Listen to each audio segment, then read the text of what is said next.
अभी आशा जी का प्रश्न है।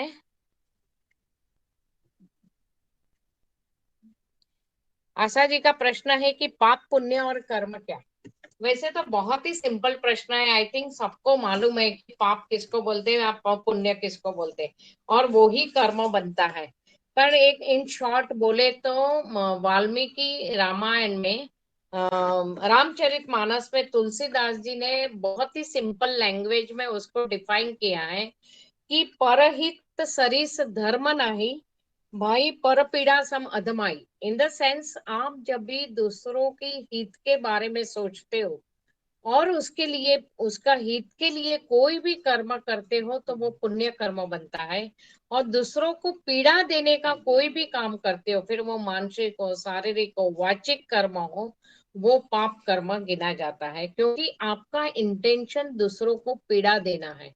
तो जो कर्म से दूसरों को सुकून मिले, संतोष मिले, शांति मिले, सुख मिले, ऐसे कर्म करते हो तो वो पुण्य कर्म बनता है, जिससे आप और दूसरों के आंसू पोंछते हो।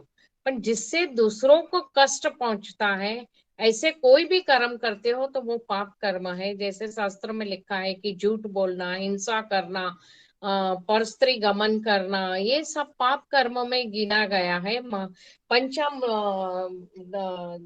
पंचामृत में महात्मा गांधी ने 7 महा पापों का वर्णन किया है। एक महापाप है नीति, बिना नीति का, अनीति का व्यापार। आप व्यापार में जब अनीति का आचरण करते हो तो वो भी महापाप है। फिर मानवता के बिना विज्ञान, जो भी वैज्ञानिक आविष्कार होते हैं, अगर वो ह्यूमनिटी के भले के लिए यूज हो तो वो का मिसयूज हुआ तो नेचुरली इन्वेंटर का तो शायद वो इंटेंशन नहीं था, और उसको कल्पना भी नहीं होगी कि उसका मिसयूज ऐसा भयंकर भी हो सकता है। पर उसका बेस्ट एग्जांपल है father of atomic bomb J Robert Oppenheimer. जब उसने एटम बॉम्ब इन्वेंट किया तभी उसका तो इंटेंशन था कि वो माउंटेन वगैरह तोड़ने में बहुत ही यूजफुल हो जाएगा। पर जब उसका प्रयोग जापान के हिरोशिमा नागासाकी पे हुआ और इतने लोग मर गए, उसने उसकी ताराजी देखी तो इतना दुखी हो गया था कि repented for that title of father of atomic bomb. Fine then he devoted his life for international level working to control the nuclear weapons. ऐसे आपको बहुत सारे विज्ञान साइंटिफिक मैगजीन में नाम मिलेंगे कि जैसे जिसने AK-47 ढूंढा, ये जिसका मिसयूज उन्होंने जब देखा तो उनको बड़ा दर्द हुआ। उनको लगा कि उन्होंने तो बहुत बड़ा पाप कर दिया। ये डिस्कवरी क्या की, बहुत बड़ा पाप कर दिया। फिर चरित्र के बिना ज्ञान, इन द सेंस जिसको हम आध्यात्म में बोलते हैं प्रज्ञा अपराध। प्रज्ञा अपराध का अर्थ हुआ कि आपको नॉलेज है, फिर भी आप जानबूझ के अपराध कर रहे हो तो उसकी पनिशमेंट ज्यादा है।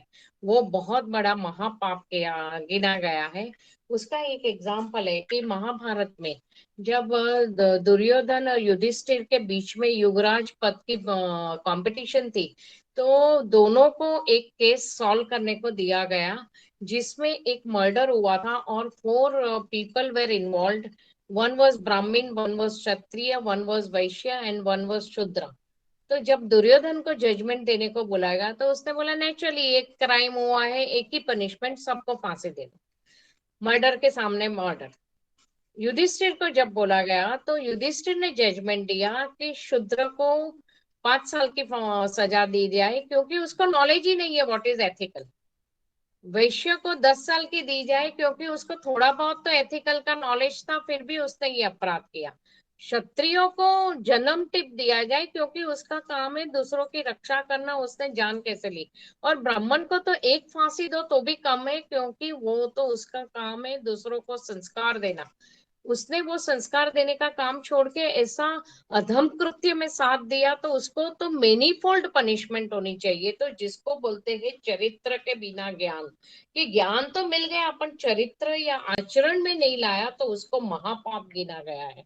तो मानवता के बिना विज्ञान, चरित्र के बिना ज्ञान, अनीति से व्यापार करना, आत्मा के बिना सुख, मतलब जो भी आनंद प्रमोद करते हैं जिसमें दारू पीना, जुआ खेलना, या परस्त्री गमन करना, कि जिसमें आपकी आत्मा दब रही है, आत्मिक गुणों का विकास नहीं हो रहा है, वो सारे कर्म पाप कर्म गिने गए हैं।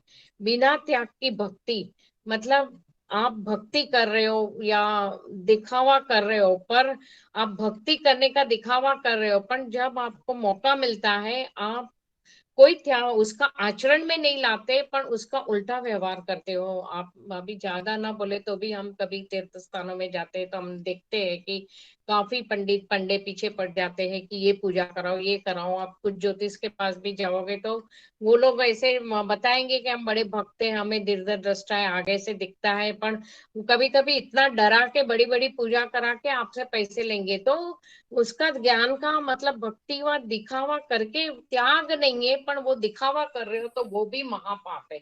सिद्धांत के बिना राजनीति, कि कोई सिद्धांत नहीं है और आपको सत्ता मिल गई तो नेचुरली ऐसे दुर्बुद्धि वाले के हाथ में सत्ता आती है तो उसका दुरुपयोग होता है, फिर वो जो भी कर्म करेगा वो महापाप गिना गया है। और उसके बाद है मेहनत के बिना जो अर्जित किया, मतलब किसी ने चोरी की, स्मगलिंग से पैसे बनाए और फिर वो दान करता है तो वो दान भी महापाप है। क्योंकि आपने तो गलत तरीके से अनएथिकली धन कमाया, वो अनएथिकल धन कमाकर आप दूसरों को भी वो धन देकर दूषित कर रहे हो। क्योंकि अन्न, आप जो अन्न खाते हो वो कौन से धन से वो अन्न आया, उससे भी मन का प्रभाव आता है।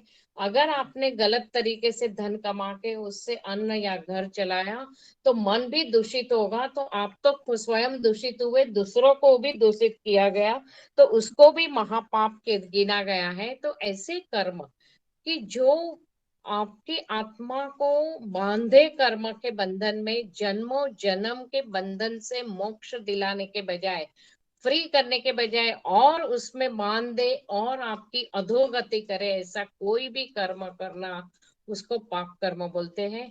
उससे उल्टा जिससे आत्मा की उन्नति हो उसको पुण्य कर्म बोलते हैं। और दोनों में नेचुरली कर्म तो होता ही है। आशा जी क्लियर? हाँ गुरु माँ, एकदम